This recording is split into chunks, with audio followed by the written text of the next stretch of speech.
Voilà, le gouvernement envisage, c'est un amendement, on verra si ça ira au bout, mais enfin ça pourrait bien ce coup-ci, envisage qu'un divorce par consentement mutuel soit finalement réputé acquis, non pas devant le juge, comme c'est le cas aujourd'hui, mais devant un notaire. Alors qu'est-ce que ça change, qu'est-ce que ça apporte? Maître Toledano, vous êtes revenu avec nous, vous nous avez répondu tout à l'heure sur, bon, peut-être que cette réforme est une fausse bonne idée, vous êtes donc spécialisé dans les divorces et nous allons écouter les auditeurs d'Europe 1 sur ce sujet. Bonjour Véronique. Bonjour Jean-Michel. Vous êtes à Sainte-Ave Bonjour à dans le tous. Morbihan. Oui, tout à fait. Vous avez divorcé par consentement mutuel en 2011. En 2011, exactement, oui. Bon, c'était un divorce que j'ai voulu à l'amiable. Oui.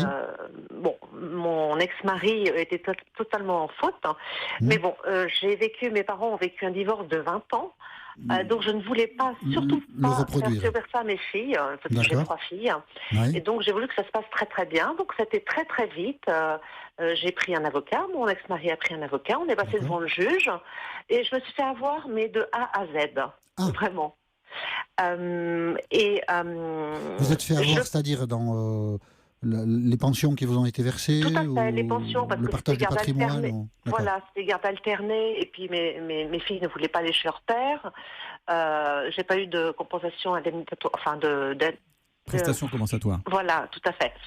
Et puis, et je me dis que bon, j'ai un énorme, un ami qui est notaire, Oui.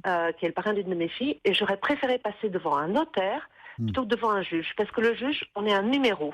Oui, mais c'est votre avocat peut-être aussi qui vous a Ah oui, oui, peut-être pas j'avoue rendu que service, enfin j'en sais rien. Mais... J'avoue qu'il était très mauvais. Mais Ça arrive. Maître Toledano, oui, ça arrive. C'est comme Hélas, dans les oui. journalistes, il y en a des bons, il y en a des moins bons. Ah Donc non, les avocats, oui, c'est pareil. tout à fait. Mais par contre, vous êtes exceptionnel, vous. Donc... Oui, moi, oui. Et Maxime aussi, Omblin aussi. Oui, mais donc je pense que les juges sont blasés. Ils sont complètement blasés. Vous, c'est le rapport avec le juge qui vous a déçu. Ah, tout à fait. Très froid parce dans le que- bureau, pas attentif Voilà, mais au dossier. bon, on a 5 minutes, même pas. Ensuite, votre mari passe, et puis hop, on signe en bas à droite, et puis c'est fini. Oui, c'est de l'abattage, il n'y a pas beaucoup d'écoute. Voilà, c'est vraiment de l'abattage. Il y a aucune humanité, il n'y a rien du tout. Maître Toledano. Alors c'est vrai que le côté très rapide de l'audience peut paraître frustrante parce que c'est vrai qu'on s'attend, c'est quand même, on divorce pas tous les jours Non, a priori, c'est un moment important dans un la moment vie, bien important sûr. dans la vie, donc voilà, on attend à avoir un peu plus de considération. Or ça va très Oui. très vite. Maintenant, je suis pas certain que le fait de passer devant un notaire qui va se contenter d'enregistrer une convention que votre avocat aura réalisée, bah ça va vous permettre de vous exprimer encore plus.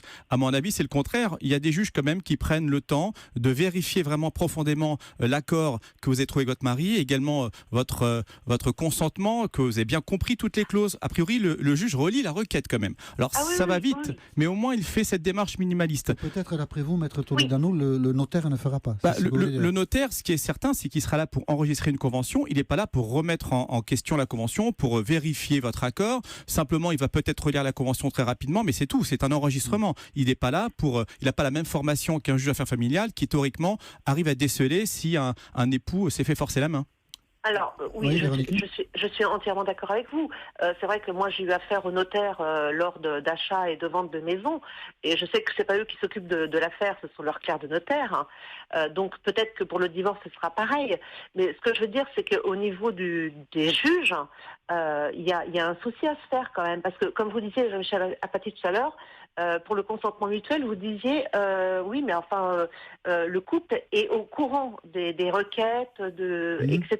Oui. Alors d'accord, oui, moi j'étais au courant, mais je me suis quand même fait avoir, parce que bon, c'est vrai que c'est un moment difficile. Mais on On peut a- le comprendre, Véronique, qu'effectivement, dans la tension, l'angoisse peut-être que peut Voilà, susciter tout à un fait. divorce, mais là, c'est peut-être votre avocat qui Oui, a c'est- été... c'est pas la faute du juge. Ouais. L'avocat a un rôle de conseil. Alors surtout que là, chacun avait son avocat, si j'ai bien compris. Donc a Oui, priori, tout à fait. vous négociez votre divorce à l'amiable. Encore une fois, comme je disais tout à l'heure, c'est un divorce amiable, c'est pas un divorce. On arrive en se tapant dans le dos devant le juge, main dans la main, tout va bien. Souvent, on met beaucoup de temps pour le négocier, et c'est là où votre avocat intervient. C'est pour trouver pour vous le meilleur accord. Hein.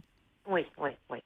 Donc le juge n'y est pour rien sur ce coup-là, a priori. Mais je comprends que ça a été une expérience malheureuse pour vous. Très douloureuse, oui. Oui, je comprends. Oui. Ouais. Je vous remercie beaucoup. Merci beaucoup, Véronique. Je vous souhaite Bonne une journée, très bonne merci à journée tous. à Au Sainte-Ave. revoir. Au revoir. Bonjour, Laure. Bonjour. Vous êtes à Bischheim, dans le Bas-Rhin. Oui, tout à fait. Vous avez eu recours, vous aussi, à un divorce par consentement mutuel. Comment ça s'est passé? Oui.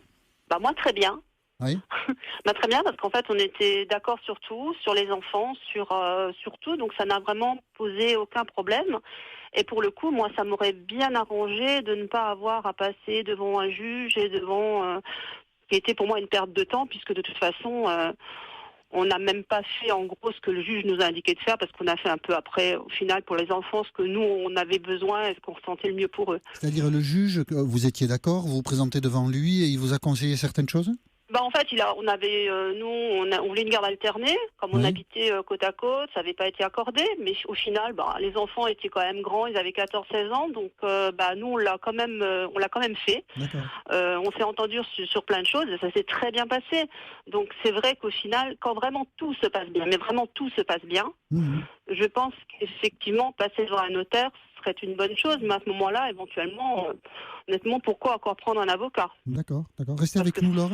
L'histoire que raconte Laure, c'est que le juge peut quand même... les ex-époux sont d'accord, mais le juge peut modifier encore des choses. Non, c'est pas tout à fait ça. C'est qu'en fait, le juge va juste homologuer l'accord. Maintenant, vous n'êtes pas obligé, si vous entendez bien avec votre ex-conjoint, de vous tenir à la lettre de ce que la convention précise, qui a été homologuée par le juge. En l'occurrence, là, c'était peut-être pas une garde alternée qui était dans la convention, c'était un droit de garde et un classique pour quelqu'un. Et ensuite, comme ça se passait bien, vous avez décidé de faire autrement par la suite et de faire une garde alternée parce que les relations étaient bonnes. C'est tout à fait possible de le faire. Il faut quand même faire attention parce que tant que ça se passe bien, ça va, mais si un jour ça se tend entre les ex-conjoints, on va regarder ce que dit le jugement. Et là, ça serait peut-être pas la même chose que la situation de fait. Mais encore une fois, que ce soit notaire ou juge, si l'accord est trouvé, il n'y aura pas de problème. Si maintenant vous avez envie de changer, on peut toujours repasser devant le juge pour modifier. Alors, ça sera toujours faisable de le faire. Mais après, je trouve que c'est quand même dommage de devoir toujours assister les gens à un moment, les gens se sont aimés quand même pendant un certain nombre d'années. Et puis, il faudrait peut-être pas oublier non plus ces moments-là. Il faut quand même un peu penser au passé et essayer de faire un divorce convenable. Et je pense qu'en assistant les gens constamment avec des avocats qui vont encore prendre un max derrière parce que franchement ça y va quand même pas mal, c'est peut-être pas forcément rendre service parce que quand vous voyez qu'ils doivent déposer les recours à une telle date, que ne c'est pas fait, que donc du coup à un moment ça devient des divorces qui peuvent durer des années. Vous évoquez un idéal, Laure, évidemment il vaut mieux se séparer. On s'est aimé, on se sépare dans de bonnes conditions, mais parfois, tout à fait. Après, parfois hélas on ne peut pas se passer d'avocat pour un divorce par consentement. Non, l'avocat est obligatoire pour un divorce, y compris pour un divorce par consentement. Mais pour reprendre vos termes, l'avocat ne prend pas un max. Parce que quand c'est un divorce à l'amiable, généralement les prix sont très raisonnables parce que l'avocat a des diligences qui sont assez limitées. Maintenant, aller vers un divorce amiable, je sais que personnellement, lorsque on vient de voir, je pousse systématiquement les clients vers un divorce à l'amiable. C'est juste leur intérêt. Effectivement, c'est un peu plus l'intérêt de l'avocat que ça dure parce qu'il va vous facturer plus cher. Mais les avocats qui sont dignes de ce nom, et j'en doute pas que c'est la majorité des cas, vont chercher l'intérêt des clients et si tout peut se passer gentiment, personne ne va mettre de l'huile sur le feu. Ça vous a coûté cher, si vous ne prenez pas un max, donnez-moi vos coordonnées, je les donnerai à mes amis qui divorcent. Parce que à Strasbourg, je peux vous dire qu'ils me prennent un max. Ne me tentez pas. Ne tentez pas, maître Toledano. Mais Laure, je vous pose une question, vous n'êtes pas obligé de répondre, mais l'avocat vous a coûté cher, vous, dans ce divorce, c'est ça ? Oui, d'accord, honnêtement, oui. Oui. Non. Combien ? J'ose pas vous le demander, mais... Moi, je vous pose la question, combien au final vous avez une idée ? À l'époque, c'était il y a 10 ans. À l'époque, il y a 10 ans, j'en ai pour plus de 2000 €. D'accord. Bon, Maître Toledano ne trouve pas ça très cher. Oui, j'en tombe pas de ma chaise. Ce sont les tarifs. C'est vrai que, après, je vais pas vous... Il y a 10 ans. Bon, comme tout professionnel, sur les 2000 €, votre avocat, il en reste un tiers, mais ça, c'est pas la question. Mais c'est vrai que ça nécessite quand même du travail. Il faut recevoir les clients, il faut les conseiller, il faut consulter le dossier, il faut rédiger la requête et la convention, il faut aller devant le juge au tribunal. Bon, tout ça, c'est quand même un peu de temps qui est passé, qui est justifié un honoraire. Et puis là, il faut cadrer les choses, Laure. La réforme du gouvernement ne changera rien. Parce que c'est pas la question de la disparition de l'avocat. Je trouve quand même 2000 € je l'ai vu une fois. C'est moi qui ai fourni tous les papiers, c'est ça. Oui, ça vous a paru cher. Vous, si vous étiez au gouvernement, c'est l'avocat que vous évacueriez de la procédure. Ne rentrez pas au gouvernement, je vous en prie. Quand on est paxé, qu'on se sépare, on signe un papier, puis on est dépaxé.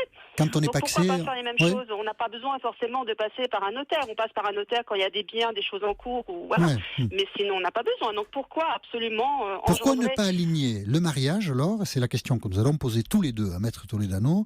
Le mariage sur le Pacs. Oui, ça n'a rien à voir. Le mariage, c'est vrai que ce sont des obligations, mais c'est également des droits qui vous sont procurés. Lorsque vous êtes marié, vous passez devant le maire et ça vous occasionne tout de suite des droits, notamment la prestation compensatoire, par exemple, lorsque vous divorcez, ce que vous n'avez pas si vous êtes en union libre ou pacsé. Il y a beaucoup de choses qui sont induites par le mariage. C'est vrai que ça vous occasionne des frais pour le divorce qui n'existent pas lorsqu'on n'est pas marié, mais en même temps, ça vous donne des droits que vous n'avez pas lorsque vous êtes hors mariage. D'accord. Bon, bah écoutez. Après, alors, les droits... ouais, Ah, c'est important. Faut un moment, On va- oui, non, mais je veux dire, on va pas à un moment, trancher tout ça. les droits moraux sont plus importants, je pense, que les autres. Je veux dire, à un moment, quand on n'est pas axé, ça doit avoir la même valeur qu'un mariage. D'accord. Bon, Laure, là, on va Dans pas... votre cœur, mais pas devant le tribunal. Voilà. Ce sera Eh le- oui, je sais bien. Il y a Ce beaucoup sera de le mot choses à de la changer fin. en France. Je Voilà. vous demande pas d'embrasser votre avocat pour nous, parce que je crois que vous le ferez pas, Laure. Ça marche. Non, mais j'en ai plus besoin pour l'instant. Ça va, c'est fait. Et je vous souhaite une très bonne journée. Merci à vous aussi. Merci pour Au votre revoir. témoignage, Laure. Au revoir. Je vous en prie. Au revoir. Au revoir. Bonjour, Béatrice. Bonjour. Vous êtes à Besançon. Oui, c'est ça. Divorcé aussi, Oui, consentement mutuel aussi. Oui, consentement mutuel depuis 2011. Oui. Donc, j'ai voulu ce divorce parce que, en fait, je voulais que ça aille vite, très vite. D'accord. Et Ça a été mis très 6 vite mois. 6 mois. Oui, 6 mois. Bon, c'est ça aurait vite, pu ça, mettre- 6 mois. Oui, ça aurait pu mettre 4 mois, mais il y avait juillet-août entre. Ah. Donc, Les vacances judiciaires. voilà. Oui, il Donc, doit y avoir des vacances notariales aussi, je pense. Hein. Ouais. C'est moins... Ouais. Déjà, pour divorcer, il fallut que je paye le notaire 3 000 €. Hein. Autrement, je ne pouvais pas divorcer. Parce qu'on Le avait notaire un appartement. Oui, Ah parce oui, qu'il y avait un d'accord. bien mobilier en commun. D'accord. Oui.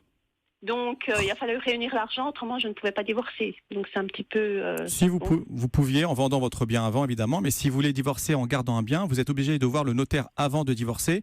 Et forcément, il y a un coût, il y a des taxes, oui. Bah oui, mais lui voulait le garder, donc Ouais. voilà.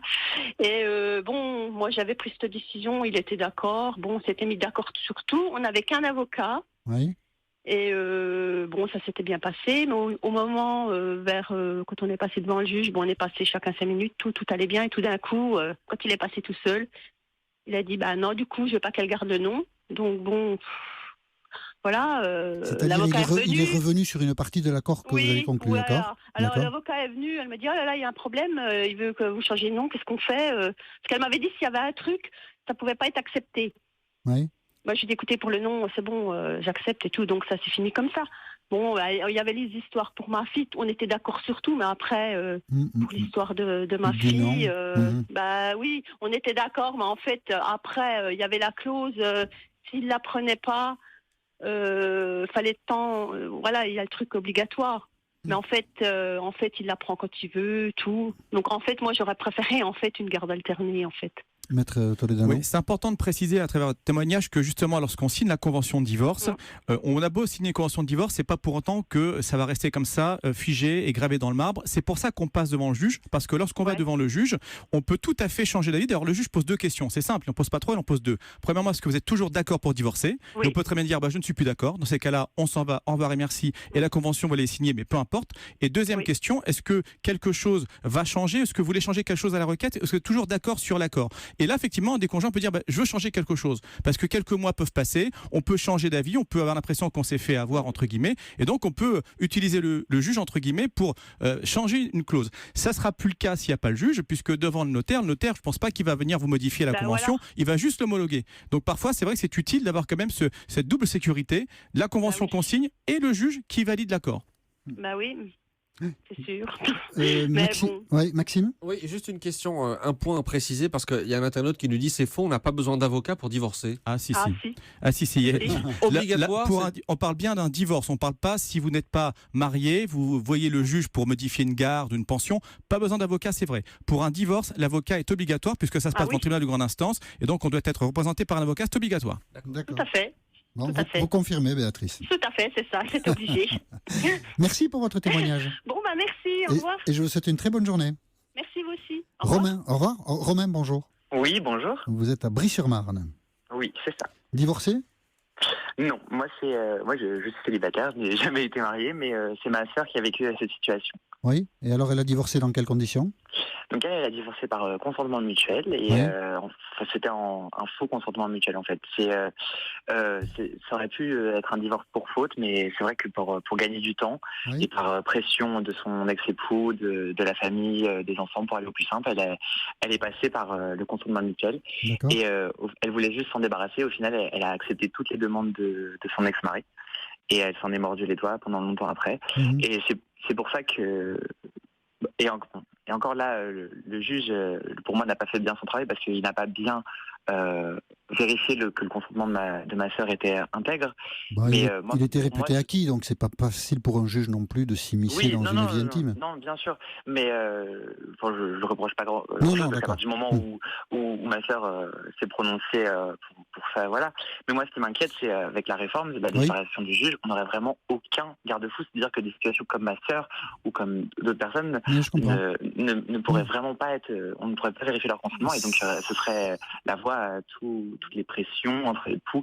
C'est quand même compliqué de se séparer de quelqu'un Bien avec sûr. qui on s'est marié, on a vécu, je sais pas, que ce soit 1 an ou 10 ans. Oui, on oui, était c'est compliqué. réputés, La séparation est se toujours marier compliquée. pour, Vous avez se raison. répu- Maître se marier Toledano, pour, vous êtes d'accord avec Romain Oui, je suis d'accord avec de ce point de Romain. vue. C'est un garde-fou supplémentaire et normalement le juge doit vous recevoir séparément le conjoint d'un côté et ensuite l'autre conjoint pour vérifier vraiment votre accord. Donc normalement, ce genre de sentiment de s'être fait avoir ne doit pas exister parce que le juge doit quand même bien vérifier. Et deuxièmement, il est important de rappeler que lorsque vous divorcez à l'amiable ou divorcez d'ailleurs pas à l'amiable, peu importe, il y a des conséquences au divorce que vous pouvez modifier. Alors on ne peut pas modifier par exemple le montant de la prestation compensatoire, ça non, ou le partage des biens une fois que c'est définitif. Mais pour les enfants, et c'est bien ça le plus important, la garde des enfants et le montant de la pension alimentaire, on peut à tout moment, dès qu'il y a ce qu'on appelle un élément nouveau, retourner devant le juge aux affaires familiales et modifier. Donc ce n'est pas perdu. Même si ça se passe mal pendant le divorce, on peut après modifier. Merci Romain pour votre appel. Merci Maître Toledano de nous avoir accompagnés dans ce dialogue sur cette réforme qu'envisage de faire le gouvernement. Peut-être, on ne sait pas si ça arrivera au bout, peut-être dans quelques temps, des gens qui sont d'accord pour divorcer ne passeront plus devant un juge, mais devant un notaire à suivre. Et merci à tous ceux qui ont appelé le 3921 et nous poursuivons notre dialogue sur l'antenne d'Europe 1. Nous parlons maintenant du travail au noir. À tout de suite.